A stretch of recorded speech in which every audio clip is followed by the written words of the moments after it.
Kang hati-hati sing dari pengurus NU. Pengurus NU kudu wong sing paling ngerti ning NU, bukan orang yang paling NU. Pengurus NU adalah orang-orang yang dipercaya oleh para ulama kangkung ladeni NU untuk khidmah kepada NU. Betul. Saudara-saudara sekalian, ilmu ketika bersesuaian dengan data, ilmu-ilmu yang sesuai dengan fakta dan realita, ilmu-ilmu yang bisa dibaca dengan hawas, dengan indera kita, bisa dilihat dengan mata, bisa didengarkan dengan kuping, bisa diucapkan dengan mulut, bisa diraba dengan tangan kita, sesuai data konkret realita yang ada. Ilmu disebutnya al-haq. Disebutnya apa? Al-haq. Adalah keilmuan dari Allah Subhanahu wa Ta'ala, sesuai dengan data, sesuai dengan realita, sesuai dengan sejarah, sesuai dengan bisa dibuktikan dengan panca indera. Itu namanya al-haq.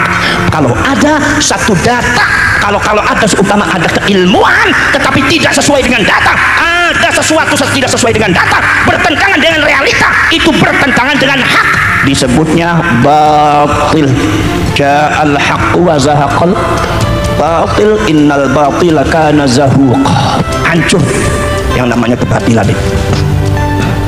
Al-haq, saudara-saudara sekalian, al-haq ini adalah ilmu yang sesuai dengan data, yang sesuai dengan ayatul kauniyah, diciptakan oleh Allah Subhanahu wa Ta'ala di setiap penjuru langit dan bumi, sesuai dengan realita yang ada, di mana ayat Al-Quran dengan ayat kauniyah itu tidak berbeda, karena satu yang berbicara atau Quran adalah kalamullah, dan bumi dan langit juga yang menciptakan Allah, maka tidak mungkin bertentangan, sesuai dengan data, namanya hak.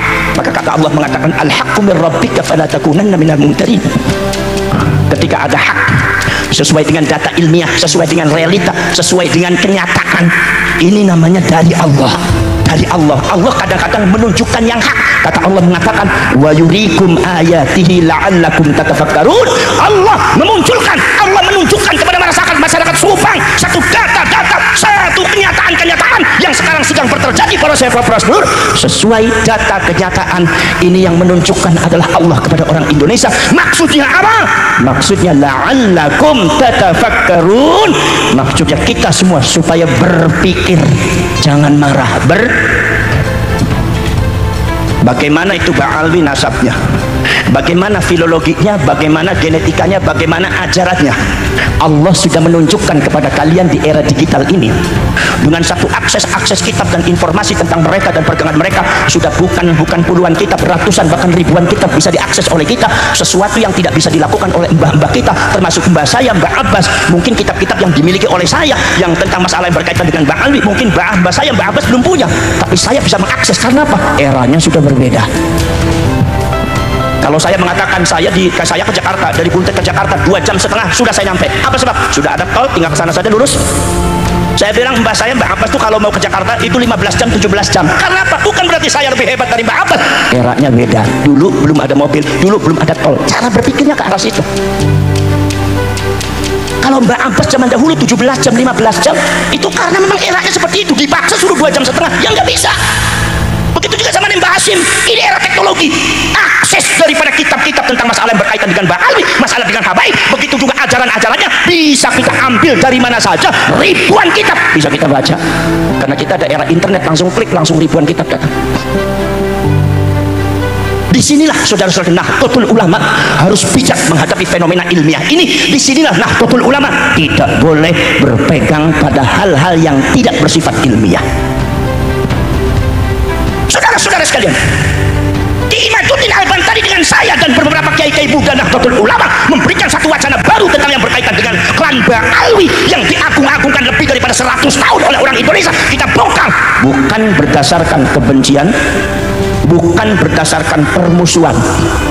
Kalau ada yang mengatakan bahwa saya dengan Ki Imaduddin membuat PWI Laskar Sabila berdasarkan permusuhan, saya pasrahkan itu semua kepada Allah Subhanahu wa Ta'ala. Allah Maha tahu hati saya, Allah Maha tahu hati kiai-kiai NU muda. Sing penting ular tarap lupai urung sampean dari pengurus NU aja lok mitnai wong. Sampean kayak Mbah Alwi sesudah lok mitnai wong. Tidak. Ini fakta ilmiah.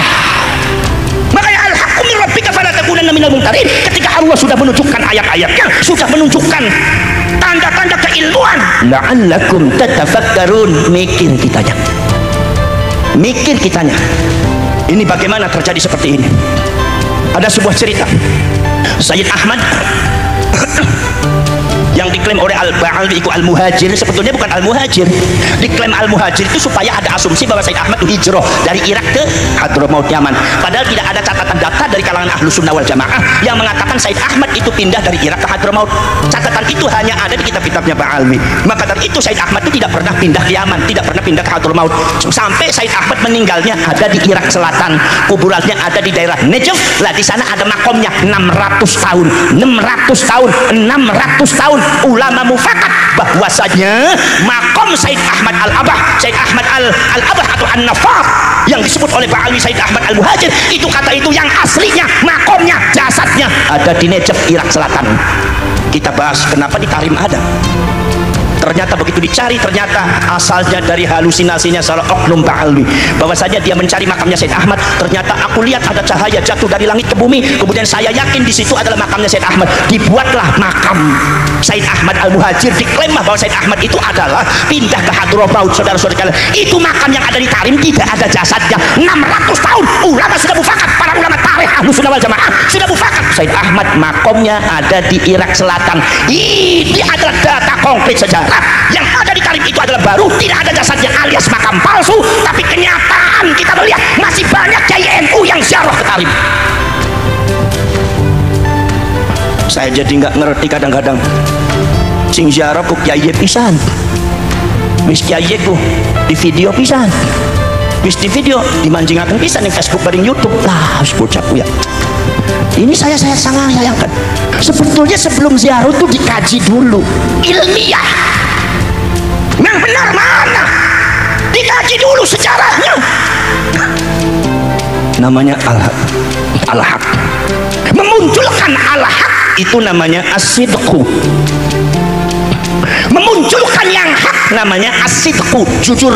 Orang jujur itu adalah orang yang mampu memunculkan perkara yang hak sesuai dengan data sejarah, dengan data kenyataannya bagaimana diungkapkan, namanya as-sidqu, jujur. As-sidqu itu sifatnya para nabi. Maka dari sifat as-sidqu ini para nabi diperintahkan oleh Allah membawa misi. Apa misinya? Misinya adalah musaddiqul lima ma'akum, dari lafaz sidqun. Al-Qur'annya disebut tasdiqan lima baina yadayhi. Kenapa pakai lafaz sidqun? Maksudnya adalah para nabi dan para rasul diberikan oleh Allah satu tugas untuk mengungkap fakta yang ada sesuai dengan data, ilmu yang ada sesuai dengan apa yang diiringi, apa yang diturunkan oleh Allah sesuai dengan data yang ada. Kenapa? Karena daripada zamannya Nabi Daud, zamannya Nabi Ibrahim, zamannya Nabi Nuh, zamannya Nabi Sulaiman, zamannya Nabi Musa, zamannya Nabi Isa, banyak terjadi penyelewengan data. Banyak terjadi pembelokan nasab para nabi. Banyak terjadi pembelokan ajaran. Orang Yahudi mengatakan bahwa kami tidak akan masuk neraka kecuali 40 hari, sesuai dengan Musa pada waktu itu adalah arba'ina lailatan, 40 hari, 40 malam. Ini harus dibenarkan.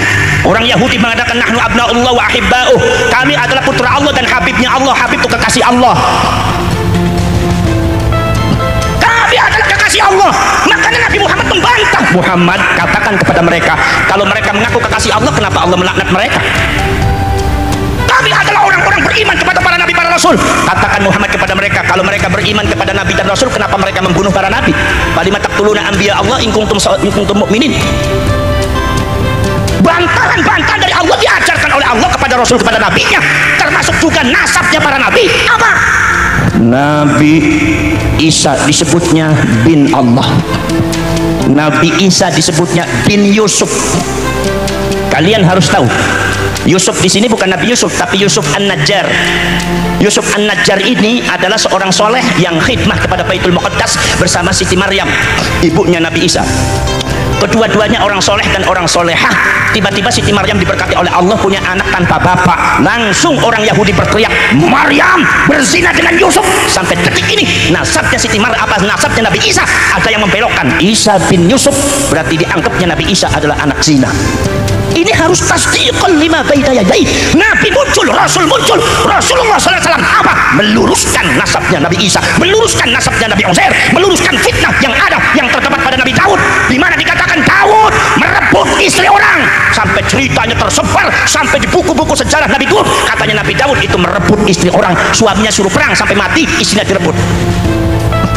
Nabi difitnah. Ini harus diklarifikasi, tidak boleh dibiarkan. Saudara-saudara sekalian, tidak boleh dibiarkan, tidak boleh dibiarkan.